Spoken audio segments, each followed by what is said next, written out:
yang benda ni saya dah pernah buat dulu, tapi yang ni saya nak buat lagi in depthnya, di mana saya akan dokumenkan orang nomad masa dia orang nak pindah tu. Pasal dia orang pindah ikut musim.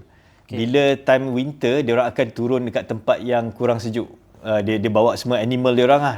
Memang rumah-rumah tu semua tu dia angkat. Rumah tu semua, yurt tu semua dia akan letak kat atas unta, dia bawa dia punya kuda, dia punya kambing semua kan. Memang beratus-ratus lah. Dan dia orang akan kadang-kadang sampai 3-4 hari, ada sampai 5 hari. Kalau berbasikal pun mungkin kalau in the near future ni, saya akan cari country-country yang macam kecil-kecil. Contohnya macam dekat Taiwan contoh. Dan saya mungkin akan pusing satu Taiwan dalam sebulan 2 bulan, tak lama macam dulu. Sementara tunggu anak ni besar-besar tu.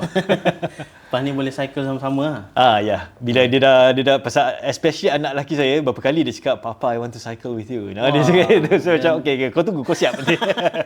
Menjadi inspirasi yang anak lelaki tu umur? Dia sekarang form 1. Form 1, anak sulung lah kan? Yang sulung. So sikit lagi ni, saya rasa tengoklah form 4 ke apa, saya buat ada dia macam sebulan punya trip dulu kan.